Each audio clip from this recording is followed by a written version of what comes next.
When the Soviet Union invaded Finland in 1939, the intelligence department of the Finnish military recognized the need for specialized long-range reconnaissance patrols to raid and gather intelligence deep behind Soviet lines.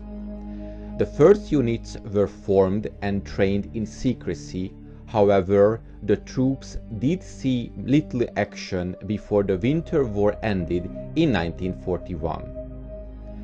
During the peace following the Winter War, the Finns secretly continued to train and expand their guerrilla forces. A new type of patrol, the long-range scout patrol, was formed to conduct long-range reconnaissance and guerrilla strikes behind enemy lines. The troops consisted of physically and mentally fit volunteers, mostly young athletes such as skiers. The missions that the patrol would undertake required calm nerves under extreme pressure and conditions.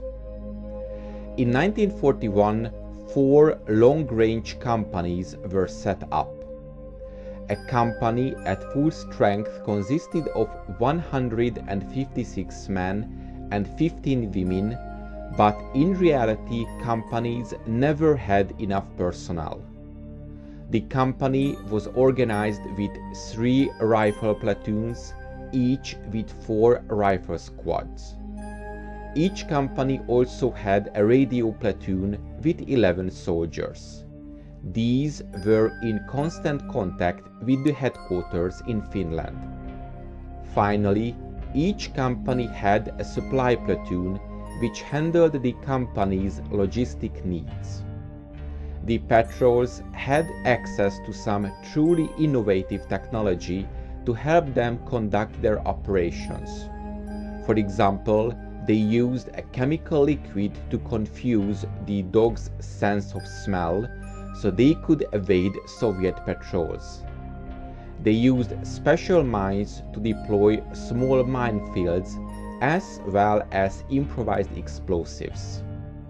But perhaps the most valuable piece of equipment in the patrol was the small, lightweight guerrilla telegraph radio called Kinel, literally teardrop, owing to its shape.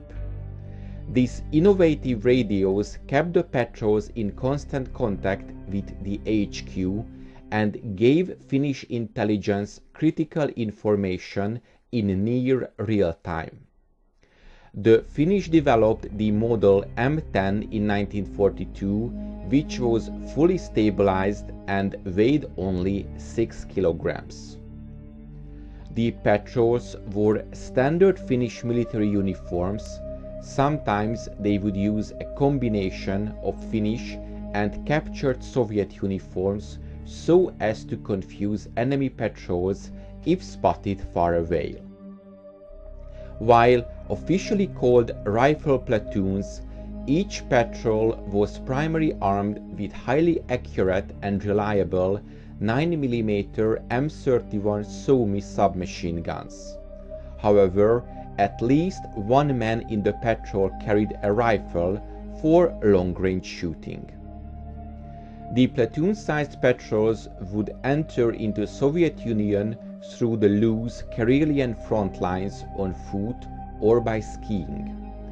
Once behind enemy lines, they would establish a base of operations, leaving a small unit to guard the HQ and the patrol's radio station. Meanwhile, the platoon would break up into squads to conduct their mission. Only a few company-sized patrols were deployed.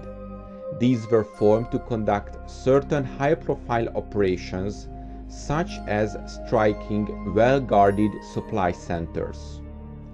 These patrols usually conducted reconnaissance missions. However, they were also authorized to launch raids on enemy.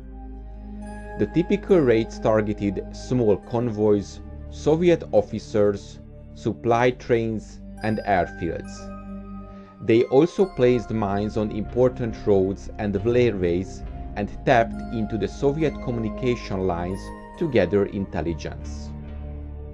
In July of 1943, all of the 4 petrol companies were grouped together into the 4th Separate Battalion. The full strength of the battalion was 678 men and 76 women. In 1943, the battalion sent over 50 patrols behind the lines, and over 100 were sent the following year. The intelligence gathered was very important and critical to the Finnish military, especially in the summer of 1944 during the Soviet offensive.